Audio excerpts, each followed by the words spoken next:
مفلسی حصے لطافت کو مٹا دیتی ہے، بشر کو بشر کی اوقات بھلا دیتی ہے۔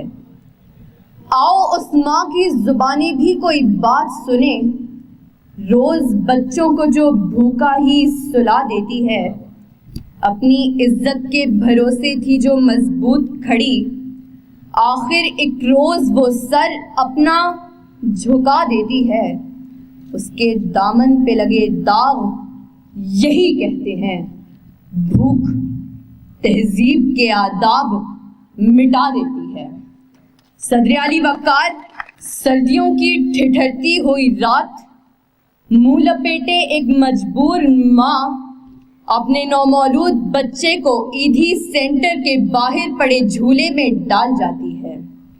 اس سے پوچھا گیا، کیا تجھے تیری مامتا ستائے گی نہیں؟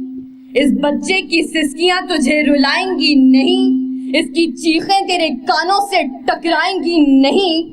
تو کپ کپاتے ہوئے ہونٹوں سے جب مجبور ماں یہ جواب دیتی ہے کہ میں اپنے پیٹ کی بھوک تو برداشت کر سکتی ہوں، مگر اس بچے کا بھوک سے بلکنا مجھ سے دیکھا نہ گیا، تو اس پر یہ کہنا بجا بنتا ہے کہ خاک میں ماں کی محبت کو ملا دیتی ہے، بھوک تہذیب کے آداب مٹا دیتی ہے۔ صدر علی وقار آج اس معزز اور باوقار ایوان میں قائد ایوان نے جو قرارداد پیش کی کہ ہم معاشی نہیں اخلاقی بدحالی کا شکار ہیں، میں اس کی بھرپور مخالفت کرتی ہوں، کیونکہ جس اخلاقی بدحالی کا رونا وہ رو کر گئے، وہ اخلاقیات تو خود معاشیات کی محتاج ہیں۔ قریب ہے کہ مفلسی تمہیں کفر تک لے جائے، اخلاقیات معاشیات کی محتاج ہیں۔ آئیے دلائل سے بات کرتے ہیں۔ روٹی کے چند ٹکڑوں اور قابل گزارا دودھ کی قلت سے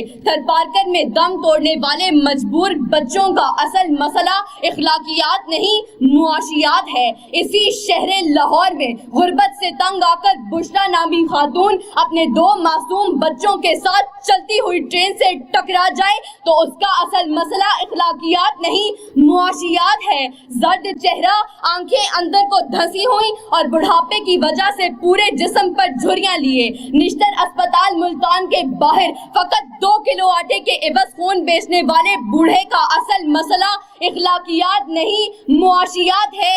چہرہ بتا رہا تھا کہ مارا ہے بھوک نے، اور لوگ کہہ رہے تھے کہ کچھ کھا کے مر گیا۔ صدر علی وقار تنگ دستی، بھوک اور ابتر معاشی حالات اعلیٰ اخلاقیات کی ضد ہیں۔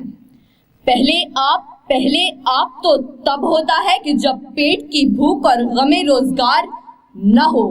2 + 2 4 روٹیوں کی بجائے 2 + 2 4 تو تب ہوتے ہیں کہ جب پیٹ کی بھوک اور غم روزگار نہ ہو۔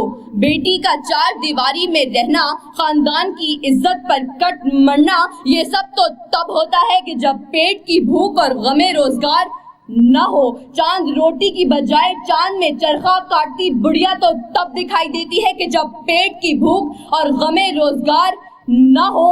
فاقوں نے تصویر بنا دی، آنکھوں میں گول جو بھی چیز ہو روٹی لگتی ہے۔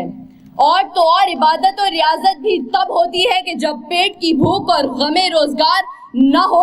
کون عاشق خدا کی ذات کا ہے، سارا چکر معاشیات کا ہے۔ صدر علی وقار آئیے زمینی حقائق کا جائزہ لیجئے۔ آج کشمیر میں مسلمانوں کو اپنے گھروں میں بند ہوئے 115 دن گزر گئے۔ ہم نے اخلاقیات کا مظاہرہ کرتے ہوئے اقوام متحدہ میں قراردادیں پیش کی تو اسلامی ممالک نے پاکستان کی حمایت کے بجائے ہندوستان کی حمایت کی۔ تو کیا اس کی اصل وجہ یہ ہے کہ ہم اخلاقی پستی کا شکار ہیں؟ نہیں صدر علی وقار، ہرگز نہیں، بلکہ اصل وجہ تو یہ ہے کہ ہم معاشی طور پر کمزور ہیں۔ اس کمزوری کا علاج بھارت کی عالمی معیشت ہے۔ ہمیں یہ بات تسلیم کرنی ہوگی کہ ہم اخلاقی نہیں بلکہ معاشی بدحالی کا شکار ہیں، کیونکہ یہ اخلاقیات تو خود معاشیات کی محتاج ہیں۔